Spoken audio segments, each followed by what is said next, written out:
Hello दोस्तों, video में हम बात करने वाले हैं आरबीएल बैंक के बारे में। डिटेल में हम इनके बिजनेस को समझेंगे और साथ ही साथ देखेंगे कि इनके जो फंडामेंटल्स कुछ ख़राब हो रहे हैं, जैसे प्रॉफिट का लगातार कम होना, प्रॉफिट के बाद नेट इंटरेस्ट मार्जिन का लगातार कम होते जाना और कॉस्ट टू इनकम रेशियो जो है वो लगातार बढ़ते जाना। इन सभी के बारे में हम डिटेल में बात करने वाले हैं। साथ ही साथ देखेंगे कि बैंक में कहाँ पर समस्याएँ चल रही हैं और कहाँ पर जो है बैंक के नंबर जो है वो पॉजिटिव देखने को मिले हैं। अगर आरबीएल बैंक में आप इन्वेस्टेड हैं तो ये वीडियो आपके लिए बहुत ज़्यादा ज़रूरी होने वाला है, क्योंकि फंडामेंटल्स किसी भी बिजनेस के अगर वो स्ट्रांग हैं तो कंपनी में इन्वेस्ट करना एकदम आप समझ लीजिए कि टेंशन फ्री हो जाता है। तो वीडियो को दोस्तों शुरू करते हैं और चलते हैं सबसे पहले एडवांस यानी लोन और डिपॉजिट के नंबर की तरफ। तो देखिए, अगर हम डिपॉजिट की बात करते हैं तो लेटेस्ट क्वार्टर के नंबर आए थे जब Q4 FY25 के नंबर, तो 1,10,944 करोड़ के डिपॉजिट हमें देखने को मिल रहे हैं। 3 महीने पहले यानी दिसंबर 2024 के जब नंबर आए थे तब आप देखेंगे डिपॉजिट का नंबर जो था वो 1,06,753 करोड़ का हमें देखने को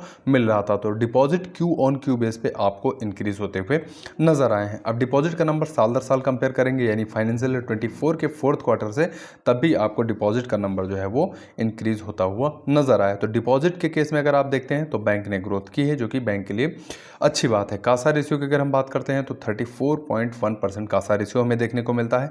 किसी भी बैंक का कासा रेशियो 30% से ऊपर है तो हेल्दी कासा रेशियो माना जाता है। तो यहाँ पर डिपॉजिट और कासा रेशियो के केस में बैंक के नंबर जो है वो हमें ठीक ठाक देखने को मिले हैं। अब आगे चलते हैं वीडियो में और चलते हैं इनके लोन बुक की तरफ। तो देखिए, अगर इनकी एडवांसेस देखेंगे आप तो लेटेस्ट क्वार्टर के दौरान 92,618 करोड़ के इन्होंने लोन दिए हैं। अगर साल दर साल आप कंपेयर करेंगे तो यहाँ पर secured loan, unsecured loan, wholesale loan, सभी तीनों सेगमेंट में आप देखेंगे लगभग ग्रोथ हमें देखने को मिली है।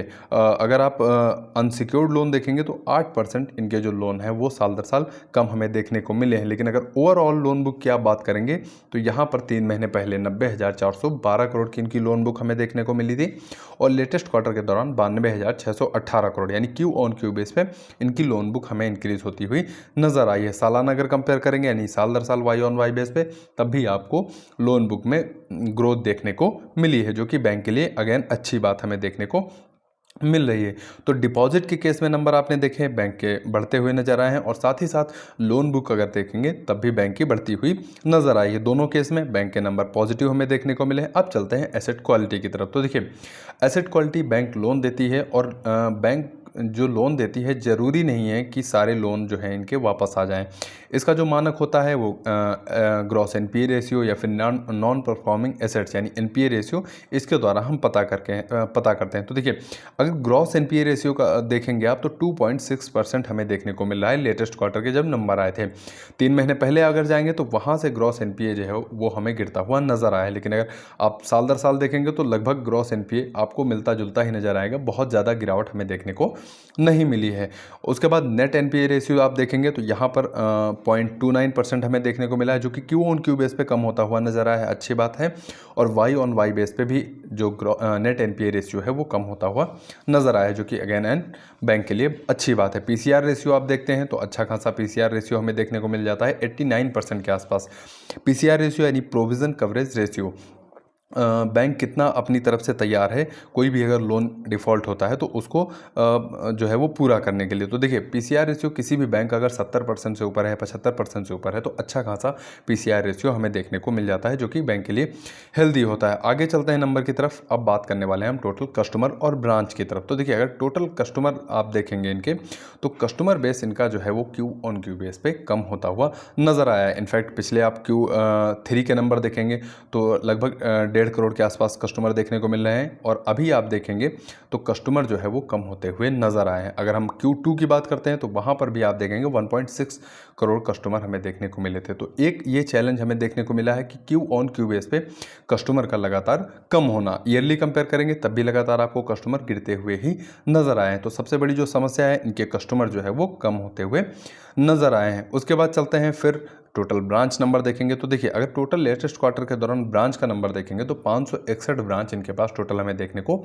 मिलती हैं। क्यू बेस पे ब्रांच इंक्रीज हुई हैं, लेकिन बहुत ज़्यादा ग्रोथ हमें यहाँ पर भी देखने को नहीं मिली है। मात्र 3 ब्रांच जो है इन्होंने 3 महीने के दौरान ओपन किया है। तो ब्रांच नेटवर्क और एक्सपेंशन में आप देख रहे हैं कि बैंक जो है वो बहुत ज़्यादा फोकस नहीं कर रही या फिर फोकस भी कर रही है तो फंड जो है वो नहीं हो सकते हैं बैंक के पास। तो ये एक समस्या है कि ब्रांच जो इनका एक्सपेंड करने का स्पीड है वो काफ़ी स्लो हमें देखने को मिल रहा है कंपेयर टू अदर बैंक। उसके बाद कुछ की रेशियो हैं, अगर इसकी हम बात करते हैं तो यहाँ पर जो सबसे मोस्ट इंपॉर्टेंट आप देखेंगे नेट इंटरेस्ट मार्जिन, जो सबसे बड़ा आप कह सकते हैं कि दिक्कत है बैंक के लिए, क्योंकि क्यू ऑन क्यू बेस पे यहाँ पर गिरावट हमें देखने को मिली है। बहुत ज़्यादा गिरावट नहीं है लेकिन गिरावट हमें देखने को मिली है। नंबर्स में अगर आप देखेंगे तो ये बहुत कम गिरावट है, लेकिन जब इसको एक हज़ारों करोड़ों लाखों अमाउंट के साथ आप कंपेयर करेंगे तो यही जो डिफरेंस है छोटा सा, ये बहुत बड़ा अमाउंट करता है। Q2 से आप नेट इंटरेस्ट मार्जिन का नंबर देखेंगे तो अगेन गिरता हुआ नजर आया है। इनफैक्ट अगर आप देखेंगे नेट इंटरेस्ट मार्जिन तो इनका लगातार आप पिछले फाइनेंशियल ईयर 25 के चारों क्वार्टर से नंबर अगर आप देखेंगे तो लगातार नेट इंटरेस्ट मार्जिन इनका गिरता हुआ नजर आया है, जो कि बैंक के लिए सबसे बड़ी जो समस्या है वो ये है। उसके बाद कॉस्ट टू इनकम रेशियो की अगर हम बात करते हैं तो देखिए cost to income ratio bank का इंक्रीज़ हो रहा है क्यू ऑन क्यू बेस पे, जो कि बैंक के लिए सबसे ख़राब बात है, क्योंकि कॉस्ट टू इनकम रेशियो किसी भी बैंक का जितना कम होता जाएगा उतना बैंक के लिए अच्छा रहेगा। आरओई की बात करते हैं तो जो कि ना के बराबर आप कह सकते हैं 1.79% आरओई, जो कि एक समय पे अगर हम फाइनेंशियल ईयर 23 के फोर्थ क्वार्टर की बात करते हैं तो आप देखेंगे 8% से ऊपर आरओई हमें देखने को मिल रहा है। और बैंक का अभी लेटेस्ट का आरओई आप देखेंगे 1.79% हमें आरओई देखने को मिल रहा है, जो कि कह सकते हैं कि आप यहाँ पर भी बैंक के जो नंबर्स हैं वो काफ़ी ख़राब हमें देखने को मिले हैं। अब चलते हैं पीएनएल की तरफ। तो देखिए नेट इंटरेस्ट इनकम सबसे जो किसी भी बैंक की कोर इनकम होती है, अगर उसकी हम बात करते हैं तो लेटेस्ट क्वार्टर के दौरान 1563 करोड़ की इनकी जो नेट इंटरेस्ट इनकम है वो हमें देखने को मिली है। अब नेट इंटरेस्ट इनकम के बाद क्यू ऑन क्यू कंपेयर करेंगे तो यहाँ पर आप देखेंगे Q3 में 1585 करोड़ की नेट इंटरेस्ट इनकम हमें देखने को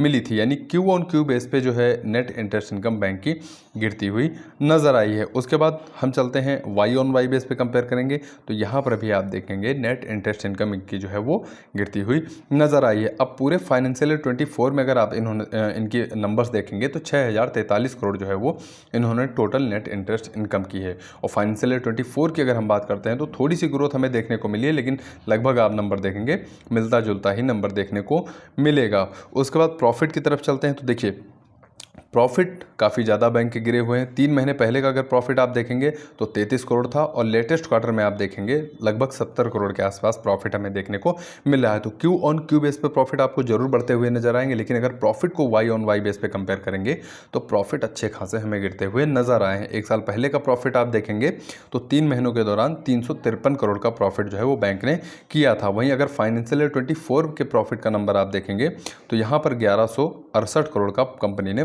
बैंक ने प्रॉफिट किया है। और लेटेस्ट फाइनेंशियल ईयर यानी 25 में आप प्रॉफिट का नंबर देखेंगे तो 695 करोड़ प्रॉफिट जो है वो पूरे साल के दौरान बैंक ने किया है। तो नंबर्स आप देख रहे हैं कि डिपॉजिट और एडवांस यानी लोन बुक को अगर छोड़ दिया जाए तो लगभग सभी पैरामीटर्स के जो भी बैंक के नंबर आए हैं वो हमें काफ़ी ज़्यादा ख़राब देखने को मिल रहे हैं। तो इस तरह से कहेंगे कि फंडामेंटल्स जो है वो बैंक के थोड़ा सा कमज़ोर होते हुए हमें नज़र आए हैं। ओवरऑल वीडियो आपको कैसा लगा आप कमेंट बॉक्स में मेंशन कर सकते हैं, और अगर वीडियो आपको पसंद आया हो तो वीडियो को लाइक करिए, चैनल को दोस्तों ज़रूर सब्सक्राइब करके रखिए। आपके कीमती समय के लिए बहुत बहुत धन्यवाद आपका।